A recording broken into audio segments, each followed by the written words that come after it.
आज हम करेंगे डीसी सर्किट्स में एलसीआर सर्किट के ऊपर एक क्वेश्चन।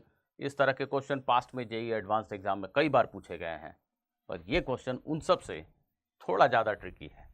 पर इससे पहले कि मैं आपको क्वेश्चन बताऊं और उसका सोल्यूशन करूं, आप सभी से रिक्वेस्ट है कि इस चैनल को एक बार सब्सक्राइब कर लीजिए और मेरे कोर्सेज की जानकारी के लिए इस वीडियो के डिस्क्रिप्शन बॉक्स में ज़रूर देख लीजिएगा। क्वेश्चन सुनने के बाद खुद से ज़रूर ट्राई करना है। ये एक सर्किट है, स्विच क्लोज्ड है, सर्किट स्टेडी स्टेट में है।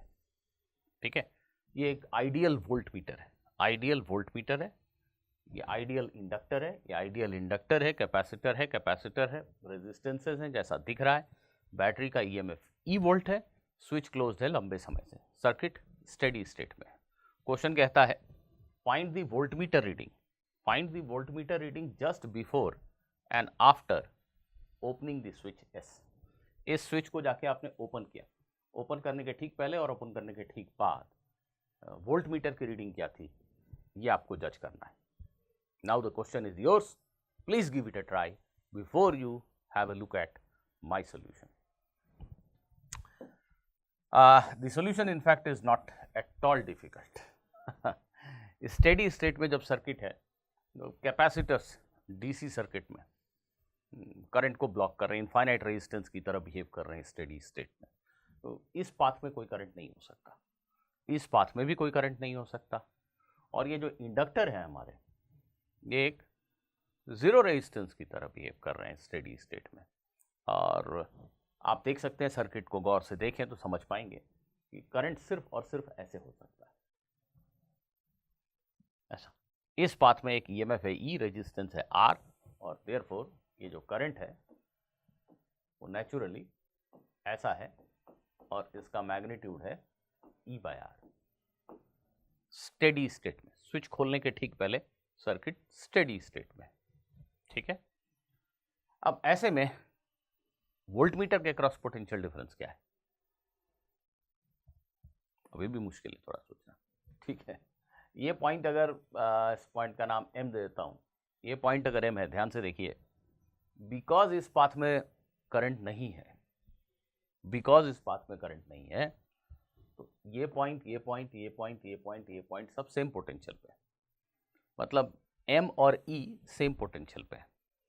वोल्ट मीटर के क्रॉस पोटेंशियल डिफरेंस, डी और ई के बीच का पोटेंशियल डिफरेंस, या ई और डी के बीच का पोटेंशियल डिफरेंस वही है जो एम और डी के बीच का पोटेंशियल डिफरेंस है, क्योंकि एम और ई तो सेम पोटेंशियल वाले पॉइंट है। तो पॉइंट एम और डी के बीच का पोटेंशियल डिफरेंस है क्या, I into R. I into R का मतलब क्या हुआ, ई। यही पोटेंशियल डिफरेंस है हमारे वोल्ट मीटर के क्रॉस, ई। चलिए, ये पहला पार्ट हो गया। अब आपने स्विच को ओपन कर दिया, स्विच को अगर आपने ओपन कर दिया, ओह आई एम सो सॉरी, ए भाई ऐसे क्यों कर रहे हो, रुक जाओ। हाँ, स्विच ही हटा दिया। चलिए, स्विच ओपन कर दिया, अब यहाँ कोई करंट नहीं हो सकता है। अब करंट होगा कैसे सर्किट में, जरा सोच के देखिए, सोचिए एक पल को। ये इंडक्टर है, तो स्विच के ऑपरेशन से इमीडिएटली इस इंडक्टर वाले ब्रांच में करंट की वैल्यू में चेंज नहीं हो सकता। थोड़ा समय देंगे तो वैल्यू बदलेगी, पर इंस्टेंटेनियसली तो कोई चेंज होने से रहा। दैट मीन्स इस इंडक्टर में यहाँ पे जो करंट पहले से आई था वो अभी भी आई है, इट हैज़ नॉट चेंज, बिल्कुल नहीं बदला है। बहुत बढ़िया। करंट ऐसा आई जा रहा था, ये करंट आई नहीं बदला है, और ये भी तो इंडक्टर है, तो यहाँ भी तो करंट नहीं बदल सकता। मतलब यहाँ भी करंट नहीं बदला, यहाँ भी करंट नहीं बदला, पर यहाँ इनमें करंट इंस्टेंटेनियसली चेंज हो सकता है। वोल्ट मीटर आइडियल है, इसलिए यहाँ ना तो करंट था ना अभी है। तो अब सर्किट में करंट फ्लो हो कैसे रहा, जरा देखिएगा। यहाँ आई करंट है, इट इंप्लाइज कि यहाँ पे भी आई करंट है, क्योंकि यहाँ तो करंट है नहीं, तो आई करंट ऐसे चल रहा है, ऐसे।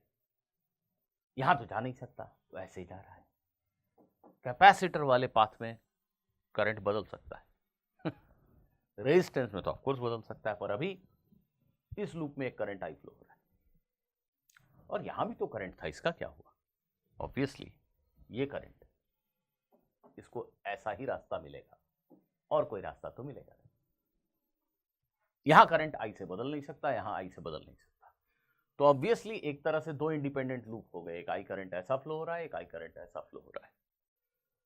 ठीक, अब आप सोचिए इस पॉइंट M और इस पॉइंट E के बीच का पोटेंशियल डिफरेंस क्या है?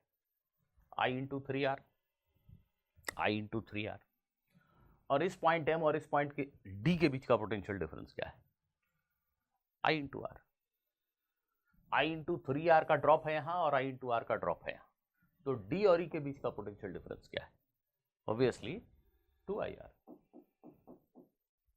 और 2IR किसके इक्वल है? IR किसके इक्वल है? E के इक्वल है। हो गया क्वेश्चन सॉल्व। ठीक है, मिलते हैं अगले वीडियो में किसी और क्वेश्चन, किसी और डिस्कशन के साथ। Good bye.